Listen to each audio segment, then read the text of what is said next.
지난주 중에 행복전도사라고 불리우던 모 방송인 부부가 자살했다는 기사가 나왔습니다. 그 기사를 접한 많은 사람들이 유난히 충격이 컸습니다. 왜냐하니까 이분은 평소에 방송에 나와가지고 늘 희망을 노래하고 또 행복을 부르짖던 분이었습니다. 어떤 역경과 어려움에도 힘을 내십시오. 힘을 내셔야 합니다. 또 혹은 여러분, 자살을 거꾸로 하면 살자가 됩니다. 생각을 조금만 바꾸시면 자살이 사는 걸로 바뀌어집니다. 이런 것들을 늘 부르짖던 분이었습니다. 그분이 쓰신 책 제목에도 보니까 제목이 이렇습니다. 딸들아, 7번 넘어지면 8번 일어나라. 이렇게 늘 희망을 노래하고 행복을 가르쳐줬던 분이기 때문에 그분이 자살을 했다. 이것이 유난히 더 충격으로 다가오는 것 같습니다. 내막을 좀 살펴보니까 투병 생활을 했던 것 같아요. 그 유서에 이런 내용이 있습니다. 2년 전부터 여기저기 몸에서 경계경보가 울렸다. 또 어떤 때는 또다시 입원해서 링거를 주렁주렁 매달고 살고 싶지 않다. 그리고 보니까 이런 내용도 있습니다. 700가지 통증에 시달려 본 분이라면 제 마음을 이해할 수 있을 것이다. 그런 표현들입니다. 한마디로 말해서 행복하기를 원했고 또 행복을 위하여 너무나 노력했지만 생각하지 못했던 그런 질병이라는 복병이 찾아와서 거기에 고꾸러져 결국은 자살로 인생을 마치게 되는 너무나 비극적인 일이 지난주에 일어난 것입니다. 제가 그 기사가 유난히 마음에 와닿았던 것은 오늘 이 설교를 위해서 제가 시편 39편을 묵상하고 있었는데 지금 본문에서 처해져 있는 다윗의 상황이 그 행복전도사라고 했던 그분의 상황과 유사하기 때문에 그렇습니다. 여러분이 다 아시겠지만 이 시편을 기록한 다윗 왕은 지금 굉장히 어려움을 겪고 있습니다. 한때 젊은 시절에 그는 물맷돌로 골리앗을 무찌르고 일약 나라의 영웅으로 또 올랐고, 그리고 당대의 권력자였던 사울을 결국은 꺾고는 한 나라의 왕으로 등극을 하고 온갖 부귀영화를 다 누렸던 사람이 다윗입니다. 그랬던 다윗인데 그 세월의 무게 앞에서는 어쩔 수가 없어서 지금 늙고 병들어서 침상에 누워 있습니다. 엎친 데 덮친 격이라고 지금 자기가 지금 그렇게 초라하게 늙고 병들어서 누워 있으니까 그런 초라한 자기 모습이 용납이 잘 되지 않는데 그것을 가지고 기다렸다는 듯이 조롱하고 수군거리고 비방하고 저주를 퍼붓는 그 주변에 너무나 악한 사람들이 주변에 있는 거예요. 이게 세상사 아닙니까? 그가 권력을 가지고 있고 힘이 있을 때는 찍소리도 못하고 주변에서 아부만 하던 그 사람이 내가 힘을 잃어버리고 내가 늙고 병들어 초라하게 병상에 누우니까 언제 그러냐는 듯 그렇게 벌떼처럼 다윗을 공격하고 모함을 하고 이런 상황이 지금 본문의 상황입니다.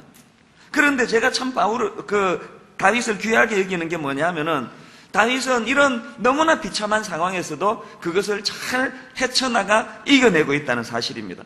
1절에 보니까 이렇게 기록합니다. 내가 말하기를 나의 행위를 조심하여 내 혀로 범죄하지 아니하리니 악인이 내 앞에 있을 때에 내가 내 입에 재갈을 먹이리라 하였도다. 이게 여러분 보통 어려운 일입니까? 저는 목사지만 누가 저를 이유 없이 모함을 한다든지 누가 저에 대해서 이렇게 수군거린다든지 하면 그걸 지금도 저는 잘 못 참는 미숙함이 있습니다. 어떻게 해서든 그것을 밝히든지 해명을 하든지 불러서 따지든지 그런 일을 하고 싶은 마음이 제게 꽉 차 있는데 다윗은 지금 그렇게 억울하고 분한 상황인데 그는 뭐라고 말합니까? 입술에 재갈을 물린다. 침묵하겠다는 겁니다. 더군다나 2절에 보니까 내가 잠잠하여 선한 말도 하지 아니하니 얼마나 이게 지혜입니까? 이번에 타블로라 가는 그 가수 이야기를 제가 들어보니까 세상에 그 억울한 일을 얼마나 많이 당했습니까? 그런데 가만히 보니까 타블로가 그런 안티들에게 해명을 하면 할수록 더 미궁으로 빠지는 거예요. 한 가지 해명하면 100가지 의혹을 가지고 달려드는 거예요. 한번 이렇게 마음이 뒤틀려 있으면은 어떤 변명도 통하지 않는다는 걸 다윗은 잘 알고 있었습니다. 그래서 다윗은 그런 억울한 상황에서도 자기가 잠잠하되 선한 말까지도 자기가 분명히 당위성이 있고 옳은 이야기까지도 지금 침묵하고 있다는 겁니다. 이런 깊이가 있는 게 다윗인데, 근데 여러분 이런 사람들이 가지고 있는 아픔이 뭡니까? 바로 그 다음 구절에 보니까 내가 잠잠하여 선한 말도 하지 아니하니 그 다음에 나의 근심이 더 심하도다. 그냥 좀 얕다는 소리를 듣는 한이 있더라도 누가 나 괴롭히면 가서 맞상대하고 갈바주고 이전 투구를 벌이듯 막 싸움질하고 막 고소하고 그러면 속은 후련하잖아요. 그런데 이렇게 자기는 억울해도 침묵하고 입에 재갈을 물리고 또 옳은 이야기지만 자기가 그것을 발설하지 않을 때 속이 터지는 거예요. 속이 골마가는 거예요. 그러면 다윗은 지금 이런 위기를 어떻게 극복하고 있나? 너무나 놀라운 말씀이 4절 말씀입니다. 4절에 보니까 여호와여, 누구를 상대합니까? 여호와여, 나의 종말과 연한이 언제까지인지 알게 하사 내가 나의 연약함을 알게 하소서. 4절서부터 쭉 그는 하나님을 상대한다는 거예요. 오늘 여러분을 초청한 우리 모두가 바라는 것 딱 하나예요. 이 땅을 살아가다 보면 사람에게 상처를 받기도 하고 내가 약해서 무너지기도 하고 그렇게 잘 나가던 다윗이었는데 그렇게 잘 나가던 행복전도사였는데 결국은 꺾일 때가 있습니다. 무너질 때가 있습니다. 그럴 때 다윗처럼 여호와여 그러면서 하소연할 수 있는 절대적 하나님이 있는 인생이 되시기를 바란다는 겁니다. 그렇게 다윗이 하나님 앞에 하소연을 하는데 그런데 여기서 중요한 것은 다윗이 지금 하나님을 부르짖는데 하나님을 어떻게 호칭하느냐가 중요합니다. 4절에 보니까 어떻게 호칭합니까? 여호와요. 그는 하나님을 지금 여호와로 호칭합니다. 이게 참 의미가 있는데요. 여러분, 우리 하나님은 너무 광대하세요. 우리 머릿속에 담기지 않습니다. 이 새생명 주기에 초청해서 30분 설교 듣고 하나님을 소개한다는 건 어불성설입니다. 하나님은 너무 크세요. 그래서 우리 인간은요, 한마디로 그 사람을 규정할 수 있지만 하나님은 한마디로 규정할 수 없습니다. 예를 들면 전두환, 백감사, 그럼 끝나는 거예요. 그 한마디로 그분을 다 설명할 수 있습니다. 이순신 장군, 거북선, 그러면 그분이 다 규정이 돼요. 세종대왕, 한글, 그럼 끝나는 거 아닙니까? 근데 우리 하나님은 그렇게 단순하지 않습니다. 간단하게 하나님을 한마디로 규정을 할 수가 없습니다. 그래서 성경에 보면 하나님을 묘사할 때 그 하나님의 속성 중에서 특별히 지금 강조되는 그것을 부각해서 그때그때 하나님의 호칭이 달라집니다. 예를 들어 볼까요? 창세기 1장은 천지를 창조하는 창조 기사가 있습니다. 무에서 유를 창조하시고 흑암에서 빛을 만드시고 아무도 없는 데서부터 천지를 창조해 가시는데 성경에 보면은요, 창세기 1장에서는 하나님을 어떻게 호칭하는가 하니까 엘로힘이라고 호칭합니다. 우리나라 성경에는 두루뭉실 그냥 하나님 이래가지고 표시가 나지 않는데 원어에 보면은 창세기 1장에서는 하나님을 엘로힘이라고 표현합니다. 이 엘로힘은 뭘 강조할 때 사용되는 표현인가 하면은 하나님의 강하심, 하나님의 전지전능하심, 무에서 유를 창조하시는, 제가 가끔 그 썰렁한 농담을 할 때 세상에서 제일 힘든 게 뭡니까? 하늘의 별 따기 아닙니까? 하늘의 별 따기도 그렇게 힘든데 우리 하나님은 없는 데서 하나님께서는 하늘의 별을 다신 분이에요. 3부 때도 안 웃었는데 괜히 이야기를 또 4부 때 왜 하는지 모르겠는데 하늘의 별 따기보다 더 어려운 하늘의 별을 다시는 강하신 하나님, 전지전능하신 하나님, 그 하나님의 강함을 강조하기 위해서 창세기 1장에서는 엘로힘 하나님을 강조합니다. 그런데 이제 창세기 2장으로 가면 1장이 천지창조의 개론이라면 이제 2장으로 들어가서는 인간 창조를 조금 더 클로즈업해서 인간 창조의 과정을 기록하는 게 창세기 2장인데 놀랍게도 창세기 2장에서 호칭이 바뀝니다. 전능하신 하나님, 우주를 만드신 하나님, 강하신 하나님, 엘로힘 하나님이 1장에서 강조가 됐다면 2장에서는 인간을 상대하시는 하나님의 호칭이 여호와 하나님으로 바뀌어집니다. 이 여호와라는 이 칭호는 하나님의 그 관계적인 속성, 인간을 배려하시고 인간을 상대하시는 하나님의 관계적인 속성이 부각이 된다는 이야기입니다. 제가 이걸 설명할 때 항상 우리 집 아이들을 내가 예를 드는데요. 저희 집에 애가 셋 있습니다. 저는 애가 늦어져가지고 지금도 애들이 많이 어립니다. 이제 큰애가 이제 중학교 3학년밖에 되지 않습니다. 제가 청소년 사역을 한참 할 때는 이 애들이 다 갓난 애기였습니다.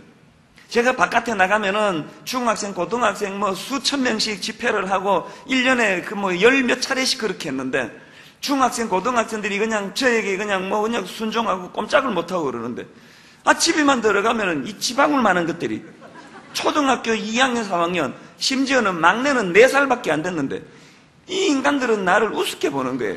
내가 집에 가서 옷 갈아입고 이제 바깥으로 나가면, 텔레토비 막 그러고요. 참고로 저는 복부 비만입니다. 그래서 이렇게 배가 볼록 튀어나왔는데, 이 나쁜 놈이 와서 배를 꾹꾹 찔러보고 별짓을 다 하고요. 4살 된 이 막내 아들은 얘가 조금 기분이 안 좋을 때는 꼭 저랑 씨름을 하자는 거예요. 저를 상대로 스트레스를 풀겠다는 거예요. 그게 이제 씨름을 이렇게 해주면은 제가 이렇게 으아! 그러면서 이렇게 넘어져 줍니다. 그러면 얘가 또 막 화를 내요. 그렇게 편하게 넘어지면 아빠 같으면 기분이 좋겠냐고. 그래서 또 막 이렇게 막 아슬아슬하게 이길 듯 하다가 이렇게 넘어져 주고. 그게 제가 집에만 가면은 아무 권위가 하나도 없어져요. 이게 그냥 애들 앞에서는 권위가 하나도 없습니다. 한 번은요, 큰애가 한 5학년이었던가 6학년이었던가 제가 인도하는 청소년 집회를 얘를 데리고 갔습니다. 맨 뒤에 앉아 있는데요, 5학년 6학년 된 이 아이 눈에 중학교 고등학교 언니 오빠들은 그 하늘 같은 존재 아닙니까? 그런데 제가 딱 나와가지고 그 엄청난 걔 눈에 중학생 고등학생들을 수천 명을 좌지우지하고 막 죽어라 그러면 애들이 죽는 신용까지 할 정도로 애들이 그렇게 울었다 웃었다 하는 걸 얘가 본 거예요. 충격을 받은 거예요. 저 인간의 실체가 뭔지. 집에서는 아무런 권위도 없고 배나 볼록 튀어나와가지고 하나 우스꽝스럽게 생긴 그런 4살 먹은 애한테도 씨름을 져가지고 쩔쩔매는 그런 나약한 존재로 봤는데, 딱 양복 입고 폼 잡으면서 앞에 나와서 보니까 집에서 보던 그 모습이 아닌 거예요. 제가 지금 무슨 얘기를 하고 싶을까요? 우리 아이에게 제가 오늘 본문으로 빗대어 말하면 엘로힘으로서 다가갈 수 있습니다. 4살 먹은 아이에게 나는 전능하신 하나님과 같은 존재예요. 그까지 놈 씨름하자 그러면 1초 만에 제가 침대에 집어 던질 수 있습니다. 안 믿으시는데 정말 그렇게 할 수 있습니다. 삽시간에 누를 수 있는데 왜 제가 그게 고꾸라지겠냐고요. 여러분 잘 들어보세요. 4살 먹은 놈한테 내가 씨름해서 제가 고꾸라지는 순간 이 찬수라고는 내 존재감은 없는 거예요. 내 모든 자존감은 다 무너지는 거예요. 내 모든 권위는 땅에 짓밟히는 거예요. 나는 아무 권위가 없어요. 왜 내가 그 일을 했을까요? 저는요, 내 아들을 너무 사랑하기 때문에 그 아이에게 내 권위를 반납하고 그 대신에 그 아이와 친밀감을 선물로 받고 싶은 거예요. 내가 그 아이에게 권위를 드러내기 위해서 씨름하자 그럴 때 한 번만 저기다 내 동댕이 치면은 다시는 씨름하자 그러지 않을 거예요. 저의 권위를 걔가 인정해 줄 거예요. 그 대신에 여러분, 그 아이와 저와의 친밀감은 없습니다. 이 세상을 사는 사람은 딱 2 종류예요. 하나님이 엘로힘으로 자기 인생에 자리매김하는, 그 무신론자들은 난 종교가 없습니다 이렇게 말하는데 그 틀린 이야기입니다. 무신론도 신이 없다고 믿는 종교예요. 나는 신이 없다고 믿습니다. 그게 무신론이에요. 유신론은 나는 신이 있습니다라고 믿는 것처럼. 그래서 제가 어느 날 이런 생각이 들더라고요. 얼마나 저 사람 인생에 하나님이 저 멀리 있었으면 어떻게 하나님이 없다라는 신을 종교를 믿게 됐냐는 거예요. 하나님이 그에게 엘로힘이에요. 너무 크세요. 여러분, 너무 큰 거는 안 보이고 너무 큰 소리는 들리지 않습니다. 지금 이 지구가 12만 몇천 킬로미터로 지금 돌고 있습니다. 지구가 도는 소리가 들리지 않습니다. 너무 큰 소리는 들리지 않습니다. 너무 큰 것은 보이지 않습니다. 어떤 인생은 한 신이란 존재가 자기에게 엘로힘이에요. 그런가 하면 어떤 분에게는 이 신이라는 존재가 여호와예요. 그래서 이 다윗은 시편 23편에서 여호와는 나의 목자시니 내게 부족함이 없으리로다. 저는 우리 아이를 기를 때마다 하나님 아버지의 마음에 목이 메입니다. 내가 우리 꼬맹이들에게 모든 권위를 다 땅에 떨어뜨리고 그 아이에게 맞상대를 하고 다가가기 위하여 씨름을 져주면서 그 아이에게 다가가는 것처럼 오늘 하나님은 내게 오실 때는 당신의 모든 권위를 다 내려놓고 오십니다. 엘로힘으로 내게 다가오지 않습니다. 분명히 창세기 1장에서 그분은 엘로힘 하나님이었습니다. 전능한 하나님이었습니다. 강한 분이었습니다. 그런데 창세기 2장에서 인간을 상대하러 오실 때 그 강한 옷을 내려놓고 여호와 하나님으로 다가오시는 거예요. 그래서 그분이 십자가를 지었어요. 그래서 안 믿는 거예요. 무슨 하나님이 저 모양이냐는 거예요. 무슨 30몇 살 된 아빠가 4살짜리에게 씨름을 져주느냐는 거예요. 네가 진짜 졌나? 난 믿어지지가 않는다. 예수님이 진짜 십자가를 지셨나? 그건 이미 신이 아니다. 그건 믿어지지가 않는다. 그래서 안 믿는 거예요. 저는 오늘 이런 우리의 생각과 우리의 상식과 그냥 내 마음속에 엘로힘 하나님으로 자리 잡을 때 와닿지 않았던 여호와 하나님, 그 여호와 하나님을 경험하게 되는 오늘 은혜가 있기를 원합니다. 이런 은혜를 경험하고 나니까 여러분 놀랍게도 다윗이 뭐라고 고백합니까? 시편 118편 5절에 보니까 내가 고통 중에 여호와께 부르짖었더니 여호와께서 응답하시고 나를 넓은 곳에 세우셨도다. 그 다음 보세요. 여호와는 내 편이시라 내가 두려워하지 아니하리니 사람이 내게 어찌할까? 여러분 하나님을 대충대충 믿으면 이런 고백이 안 나와요. 다윗처럼 진짜 하나님을 경험합니다. 진짜 그분이 내 인생의 주인임을, 그분이 진짜 내 여호와임을 고백하면 이런 고백이 가능합니다. 여호와는 내 편이시니 내가 두려워하지 아니하리니 사람이 내게 어찌할까? 7절에도 보니까 여호와께서 내 편이 되사 나를 돕는 자들 중에 계시니 그러므로 나를 미워하는 자들에게 보응하시는 것을 내가 보리로다. 그 다음에 기가 막힌 표현입니다. 여호와께 피하는 것이 사람을 신뢰하는 것보다 나으며 여호와께 피하는 것이 권력을 가진 고관들을 신뢰하는 것보다 낫도다. 저는 여러분 이렇게 살게 되시기를 바랍니다. 위기가 찾아와도 어려움이 있어도 내 신뢰했던 사람들이 나를 배신하고 다 떠나가도 나는 두려워하지 않는다. 여호와가 내 편이기 때문이다. 이것이 다윗의 고백입니다. 그래서 저는 오늘 이 본문을 가지고 이제 멀리 있던 엘로힘 하나님이 내 가까운 여호와 하나님으로 변신을 하게 되면, 내가 그 여호와 하나님을 내 인생의 주인으로 모시면 우리는 두 가지 지혜를 얻게 됩니다. 첫 번째 지혜가 뭔지 아십니까? 인생의 한계를, 인생의 허물을 잘 파악하는 지혜가 생긴다는 이야기입니다. 4절을 다시 한번 보십시오. 여호와여 나의 종말과 연한이 언제까지인지 알게 하사 내가 나의 연약함을 알게 하소서. 5절에도 보니까 주께서 나의 날을 한 뼘 길이만큼 되게 하시매 나의 일생이 주 앞에는 없는 것 같사오니 사람은 그가 든든히 서 있는 때에도 진실로 모두가 허사뿐이니이다. 고대 사회에서 길이의 기본 단위가 한 뼘입니다. 한 뼘밖에 되지 않는 내 인생. 5절을 영어 성경에 보니까 이렇게 되어 있더라고요. As nothing before you. 내가 강한 줄 알았는데 하나님 앞에 섰더니 I'm nothing. 난 아무것도 아니라는 거예요. 여러분 다윗이 진짜 아무것도 아닙니까? 그는 왕이었습니다. 한 시대를 풍미했던 영웅이었습니다. 그런데 그가 하나님을 경험하고는 거품이 다 빠졌습니다. 사람이 자기를 뭐라고 지켜세우든, 사람이 그를 뭐 영웅 취급하든 말든 그거와 상관없이 내 실체는 하나님 앞에 거품 같은 인생. 여러분 이걸 미리 대비를 못하고 사람이 죽게 세워준다고 우쭐하고 권력을 좀 가졌다고 우쭐했다가 노년에 비참하게 인생을 마무리하는 사람이 얼마나 많습니까? 겨울이 오기 전에 겨울을 대비하는 인생이 지혜로운 것처럼 아직 내가 힘이 있을 때, 아직 하나님 없이도 살 수 있을 것 같은 호기를 부릴 수 있을 때, 그때 다윗처럼 미리 이런 고백을 할 수 있는 인생. 나의 종말과 연한이 언제까지인지 알게 하사 하나님 내가 나의 연약함을 알게 하소서. 이런 겸손이 있기를 원합니다.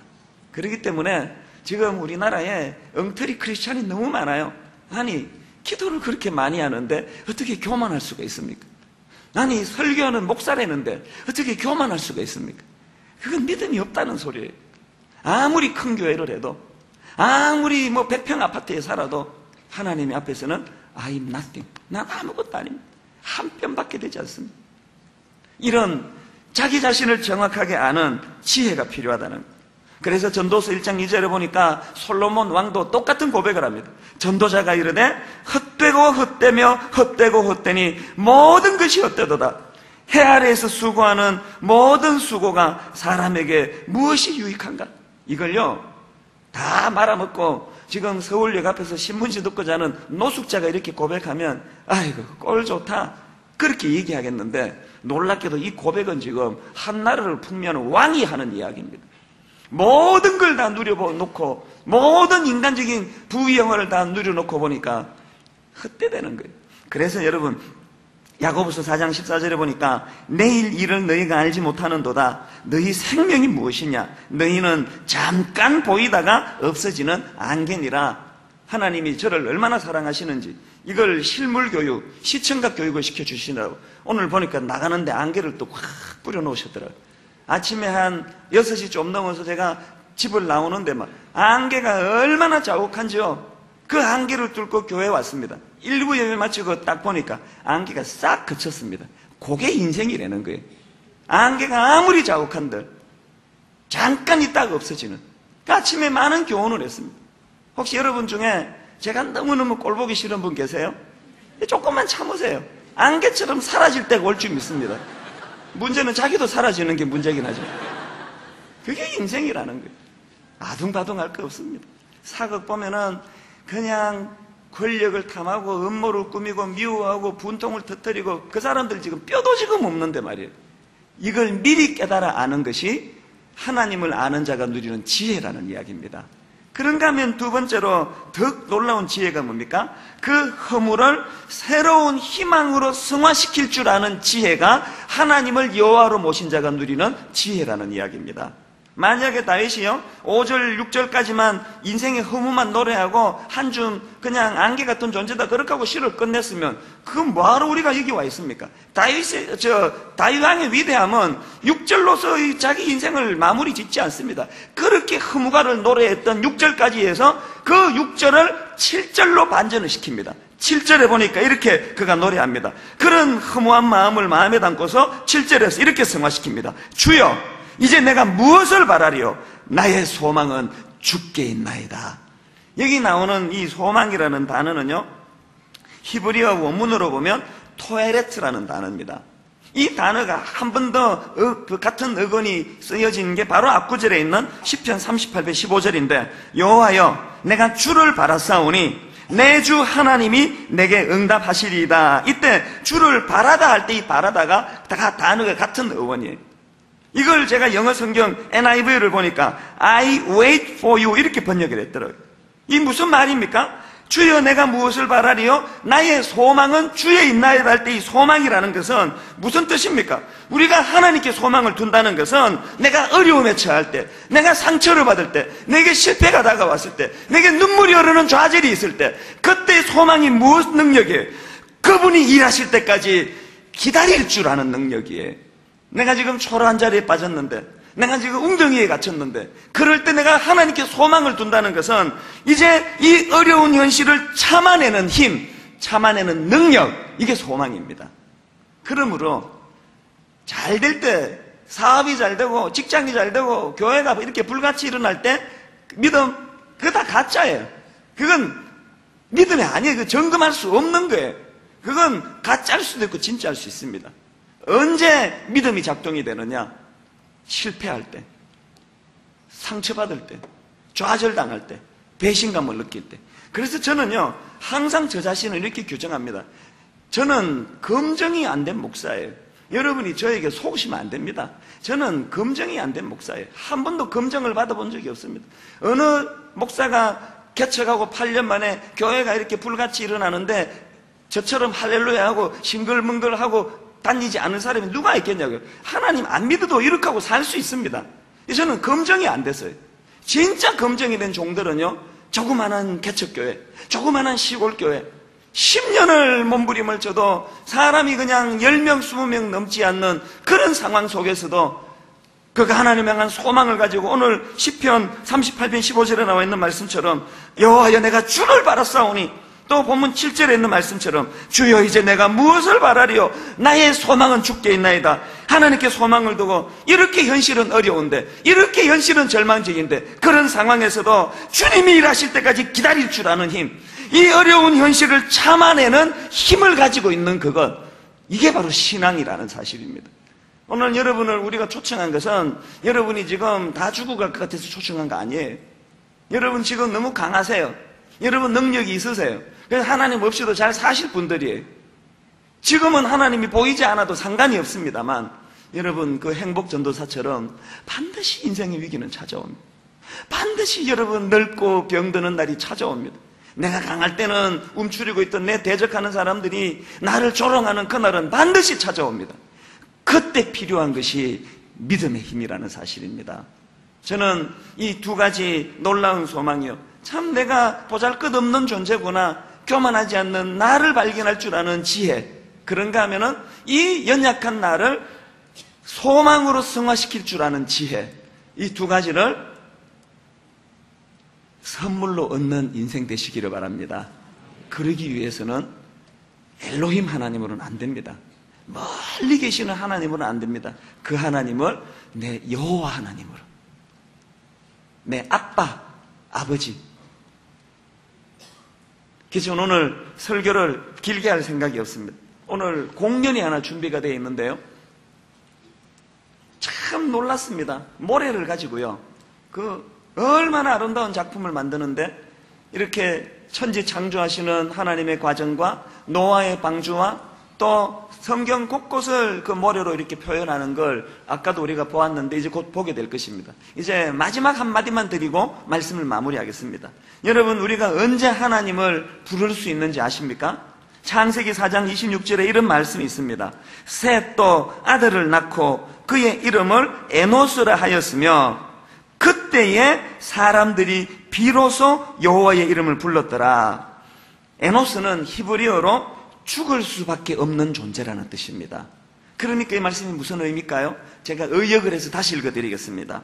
셋도 아들을 낳고 그의 이름을 죽을 수밖에 없는 존재라 하였으며 그때야 비로소 사람들이 하나님을 찾고 부르기 시작하더라. 나는 유한한 존재, 한 뼘밖에 안 됩니다. 안개처럼 없어질 존재입니다. 나의 유한함을 깨달을 때, 나는 죽을 수밖에 없는 존재라는 걸 인식할 때, 그때 하나님을 발견하려고 몸부림치는 그런 일이 일어날 줄로 믿습니다. 이제 이 샌드를 가지고, 모래를 가지고 샌드 애니메이션 공연을 하는데요, 우리 김하준 작가님이십니다. 이제 나오실 때에 우리 큰 박수로 좀 축복하면서 이분들을 모시겠습니다. 연주하시는 분들과 더불어 할 것입니다. 나올 때 박수로 축복합니다.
저는 맨 마지막에 이렇게 처음에 우울하고 눈물 흘리는 표정을 짓던 그 얼굴이 이제 분당 우리 교회로 말미암아 얼굴이 펴지고 웃음으로 가고 그것이 나중에 예수님의 형성으로 바뀌어지는 모습을 보면서 정말 교회가 이랬으면 좋겠다 생각을 합니다.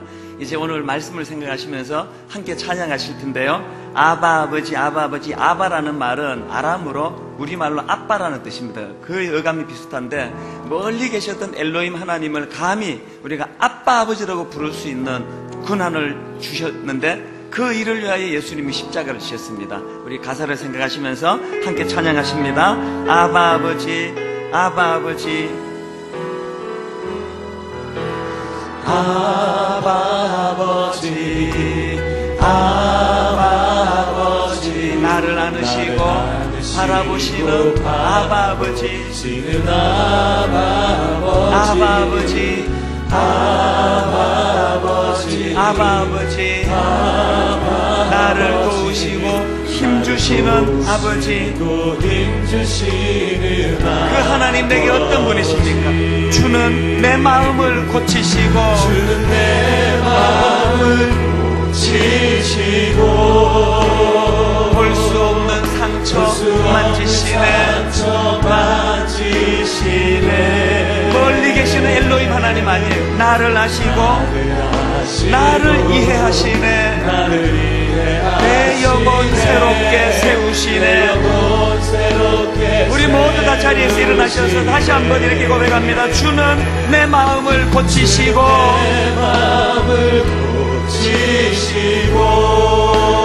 볼 수 없는 상처 만지시네. 나를 아시고 나를 이해하시네.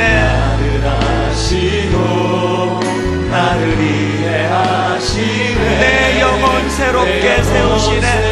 우리 한 번 더 마지막으로 이렇게 선포합니다. 주는 내 마음을 고치시고, 다윗처럼 늙고 병들고 나를 조롱하는 자들이 주변에 있다 할 때에 우리는 소망이 있습니다. 내 아픔을 만주시는 하나님, 내 눈물을 닦아주시는 하나님, 나를 아시고 나를 이해하시네. 내 영혼 새롭게 세우시네. 여러분, 오늘 예배를 마무리하기 전에 한번 조용히 눈을 감으시고요. 앞에서도 말씀드렸습니다만 그 광대하신 하나님을 제가 30분 만에 설명하는 건 불가능한 일입니다. 그렇기 때문에 여러분이 영혼의 눈을 뜨셔야 합니다. 영으로 느끼셔야 합니다. 바깥에서 제가 아무리 수천 명의 청소년들을 좌지우지하는 권위 있는 목사랄지라도 내 꼬맹이 4살 먹은 아이, 6살 먹은 아이 앞에서 모든 권위를 다 빼앗기고 싫음에도 져줄 수밖에 없는, 그래서 아버지로서의 권위를 포기하고 그 아이와 친밀감을 원하는 그 아빠의 심정, 이게 오늘 여러분을 향하신 우리 하나님의 마음입니다. 저는 여러분에게 소망이 회복되기를 원합니다. 늙고 병들고 나를 조롱하는 사람들이 내 주변에 있다 할 때에 하나님이 도와주실 그때까지 기다릴 줄 아는 힘, 이것이 소망입니다. 하나님, 30분 안에 여러분 다 소개할 수 없어 저는 기도합니다. 하나님, 이 시간 초청받아 오신 분 마음에 이유를 알 수 없는 기쁨을 주시옵소서. 이유를 설명할 수 없는 노래를 주시옵소서. 뭔지는 모르겠는데 밖에서 경험하지 못했던 하나님의 만져주심을 경험하는 여러분 되시기를 바랍니다. 바깥에서도 또 다음 주일에도 많이 누리시고 경험하시고 멀리 계셨던 엘로힘 하나님이 여호와 하나님으로 여러분에게 자리매김하는 축복이 있기를 원합니다.